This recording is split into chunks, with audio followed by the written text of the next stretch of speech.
we're going to Charlotte, the Charlotte area. We'll be talking about health care. We have a lot of good things happening with respect to health care, and very positive on pre-existing conditions. We're very positive on the fact that we got rid of the individual mandate, which was the single most unpopular thing having to do with Obamacare, the Obamacare disaster. But we have a lot of incredible things, positive things, and very good things, and money-saving things on health care. And then we're going to Florida.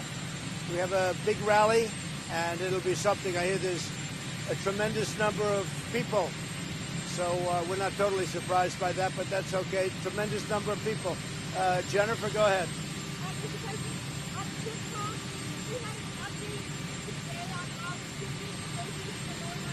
They're working to see if they can make a deal, and if they make a deal, they'll have to bring it to me, and I'll either approve it or not.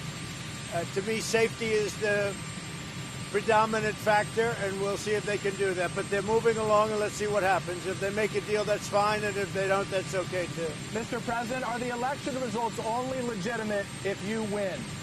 So we have to be very careful with the ballots. The ballots, that's a whole big scam. You know, they found, I understand, 8 ballots in a waste paper basket in some location. They found, it was reported in one of the newspapers that they found a lot of ballots in a river. They throw them out if they have the name Trump on it, I guess, but they had ballots. They had no names on them, they said. Okay, well, they still found them in a river, whether they had a name on it or not, but the other ones had the Trump name on it, and they were thrown into a waste paper basket. We want to make sure the election is honest, and I'm not sure that it can be. I don't know that it can be with this whole situation. Unsolicited ballots. They're unsolicited, millions being sent to everybody, and we'll see. But if you remember, Hillary Clinton just a week ago or so told Joe Biden, do not accept the results of the election under any circumstances. But you don't ask her that question. You only ask me the question. But you didn't answer my question. You didn't answer my question. Are the results only legitimate if you win? Say it. You plan to meet with I don't want to make a comment on that, but we're going to make our decision on Saturday, but I won't comment on that. I will say this. I think Saturday afternoon, 5 o'clock, is going to be a very important day in the history of our country. I think it's going to be a very monumental, very good choice. What do you say to the family of Breonna Taylor, sir? What do you say to the family of Breonna Taylor? I'm getting very close to a final choice.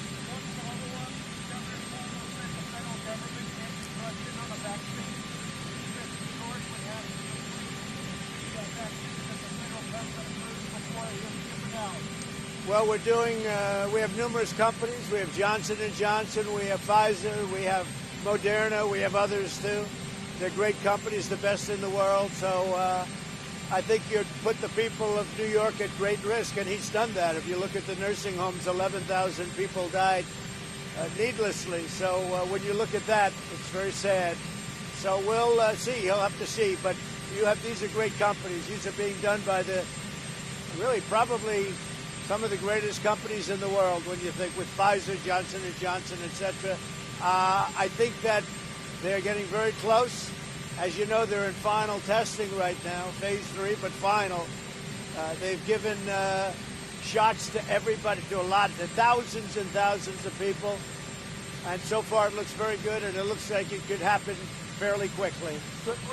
What do you say to the family of Breonna Taylor, sir? I think it's a sad thing, and I give my regards to the family of Breonna. I also think it's so sad what's happening with everything about that case, including law enforcement.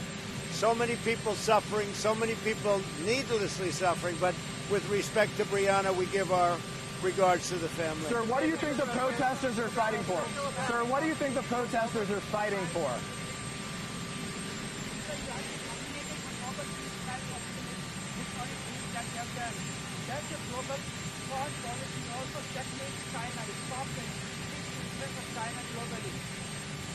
Well, it was an honor to be nominated for 2 Nobel Prizes. So that was an honor, and we'll see what's happening. I know that China now and India are having difficulty, and very, very substantial difficulty. And hopefully they'll be able to work that out. If we can help, we'd love to help. How did you feel about some of the chanting that was going on outside the Supreme Court, vote you out, and oppose her wish? Well, I think that was just a political chant. We could hardly hear it from where we were. Somebody said there was some chanting, but they were right next to the media. But we really could hardly hear too much. We heard a sound, but it wasn't very strong. Sir, what do you think the peaceful protesters are fighting for?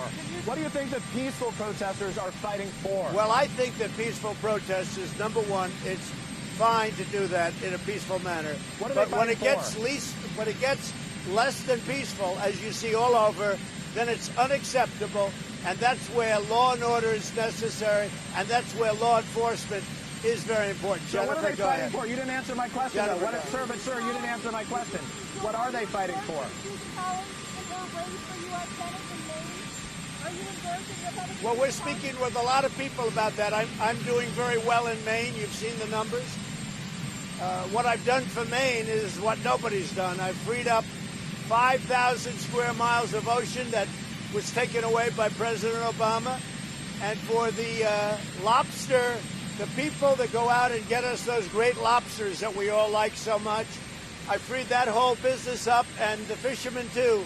We freed it up. So it's, I think I've done more for Maine than just about anybody, certainly in many, many years. So I'm doing very well in Maine. I don't know. I haven't seen polls on Susan, but I hope she does well. Sir, Thank you. Dr. Redfield said 90% of Americans were susceptible. Do you believe that number?